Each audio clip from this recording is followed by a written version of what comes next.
सर्वांना श्री स्वामी समर्थ सात स्वामीचे या यूट्यूब चॅनलवर तुम्हा सर्वांचे स्वागत। आज आपण बघूया दुसरं ज्योतिर्लिंग मल्लिकार्जुन ची लिंगाची स्थापना कशी झाली आणि त्याचं काय कथा आहे ते आपण जाणून घेऊया। एकदा शंकर पार्वती कैलास पर्वतावर बसले असता त्यांना असा विचार केला की आपल्या मुलांचे आता लग्न करायला हवेत। मग लग्नासाठी कुणाचे लग्न अगोदर करायचे आणि कुणाशी करायचे असा संवाद सुरू असताना महादेवाने गणपतीला आणि कार्तिकेयाला सांगितलं की ज्याचं म्हणजे जो पृथ्वीची परिक्रमा पूर्ण करून अगोदर येईल त्याचं लग्न अगोदर करण्यात येईल अशी परिक्रमा त्यांनी ठरवली। तर तसं ऐकताच कार्तिकेय आपल्या वाहनावर म्हणजे मोरावर ते पृथ्वीची परिक्रमा करून निघून गेले। पण गणपती बाप्पा तर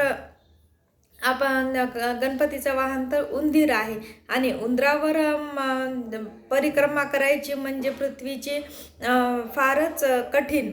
म्हणून गणपतीचे परत बुद्धीची देवता म्हणून त्यांनी युक्ती लढवली की त्यांनी शंकर पार्वतीला जवळ बसायला सांगितलं आणि त्यांनी उंदरावर बसून त्यांच्या 7 प्रदक्षिणा मारल्या, म्हणजे आईवडिलांना 7 प्रदक्षिणा मारल्या त्यांनी आणि नमस्कार केला। तर तेव्हा शंकर पार्वती खुश झाले।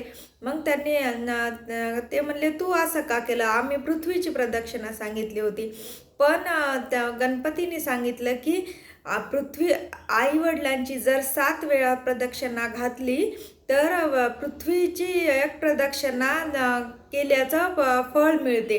म्हणून त्यांनी आईवडिलांनाच म्हणजे शंकर पार्वतीलाच 7 प्रदक्षिणा मारल्या।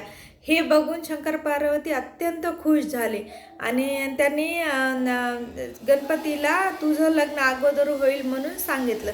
तेवढ्यात मग कार्तिक स्वामी पण आले प्रदक्षिणा करून, तर गणपती त्यांना तिथंच दिसले।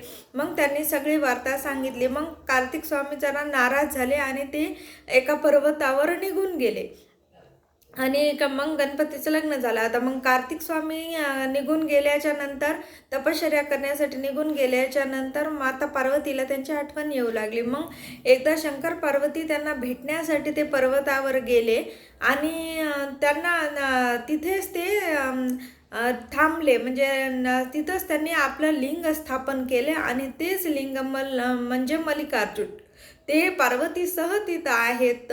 म्हणून मल्लिका आणि अर्जुन असे दोघंजण एकत्र असल्यामुळे तिथं मल्लिकार्जुन असं त्या ज्योतिर्लिंगाचं नाव ठेवण्यात आलं आणि म्हणजे नाव प्रसिद्ध झालं। आणि तिथं अजून एक गोष्ट म्हणजे जेव्हा सती माता अग्निकुंडात प्रवेश केला होता आणि ते महादेव त्यांना घेऊन जात होते, तेव्हा जिथे जिथे त्यांचं शरीराचे एक भाग पडले तिथं शक्तिपीठ झालेले आहे। तर तिथं पण त्याच ठिकाणी पण पार्वती माताचा एक अंग पडलं होतं, म्हणजे ओठ काहीतरी तिथं पडला होता। म्हणून तिथं पण देवीचं म्हणजे दोघं एकत्र आहेत तिथं, म्हणून ते नाव पडलं की मल्लिकार्जुन। अशी ही आपली मल्लिकार्जुन देवांची ज्योतिर्लिंगाची स्थापना, त्यांची कथा जी मला माहीत होती म्हणून मी व्यक्त केली। धन्यवाद। मल्लिकार्जुन भगवान की जय। ओम नमः शिवाय। धन्यवाद।